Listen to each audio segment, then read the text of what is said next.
আজকে অনেকগুলো সমস্যার কথা শুনলাম, এবং মাননীয় প্রধানমন্ত্রীর যে ভিশন, তিনি যে 5 বছরে 25 কোটি গাছ লাগানোর সিদ্ধান্ত নিয়েছেন, এতে করে আমি মনে করি বাংলাদেশের প্রত্যেকটা নাগরিক যাবেন। এবং আপনারা ইতিমধ্যে শুনেছেন আমাদের বাংলাদেশ জাতীয়তাবাদী দলের পক্ষ থেকে সবসময় ভালো ভালো সিদ্ধান্ত আসে, অতীতেও আসছে। সর্বপ্রথম বৃক্ষরোপণ বা বৃক্ষ নিয়ে বাংলাদেশে কাজ করার যেই সিদ্ধান্ত, সেটা কিন্তু বাংলাদেশ জাতীয়তাবাদী দল থেকেই হয়েছে। পরবর্তীতে বিভিন্ন সরকার এটিকেই ফলো করেছে।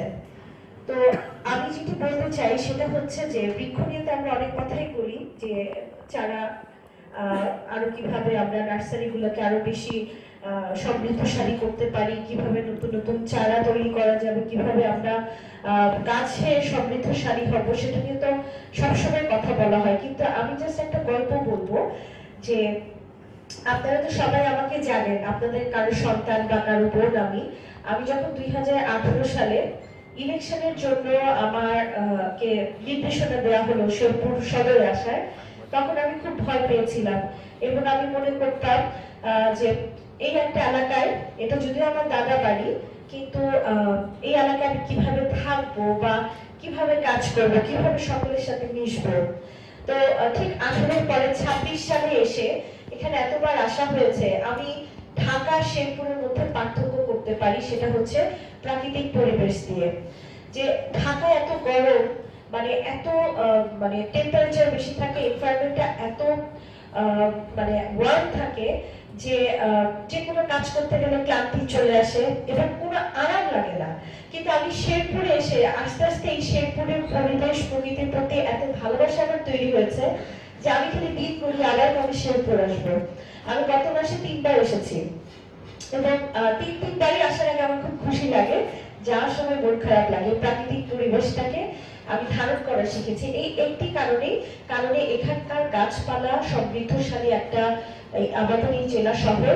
এখানে আমরা ছোট শহর হতে পারে আমাদের অনেক কিছু কম আছে, কিন্তু আমাদের যে সুজলা সুফলা প্রাকৃতিক পরিবেশ, বাসার বারান্দার দিকে তাকায় বা জানালার দিকে তাকায়, চারিদিকে সবুজ আর সবুজ। আর বিভিন্ন জায়গাতে আমরা পৌরসভা হলেও নদী দেখি, পুকুর দেখি, ভালোই লাগে। তো সেই জায়গা থেকে আমি বলবো আমরা সবাই অনেক লাকি এবং এইরকম পরিবেশে থাকলে মানুষের অসুখ বিসুখের অনেক কম হয়। তা আমি মনে করি যে আমাদের যে পরিবেশটা আছে, এই পরিবেশটাকে প্রাকৃতিক ভাবে রক্ষণাবেক্ষণ করার জন্য আমাদের সকলকে ঐক্যবদ্ধ হয়ে কাজ করতে হবে।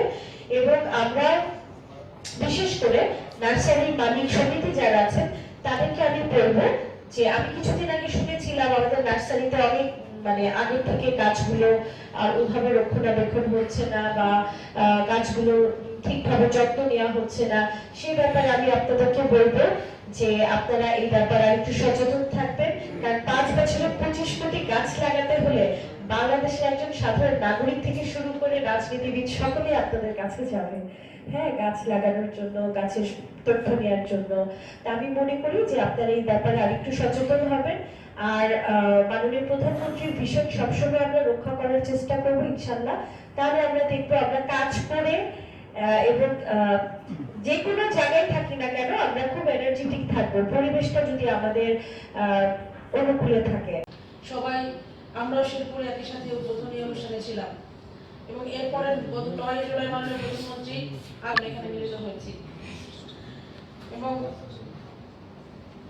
আর এই যে মহতী প্রোগ্রামটা, এটা মাননীয় প্রধানমন্ত্রীর উদ্যোগ আমরা বলতে চাই, কারণ মাননীয় প্রধানমন্ত্রী ঘোষণা দিয়েছেন যে আগামী 5 বছরে 25 কোটি বৃক্ষ রোপণ করা হবে।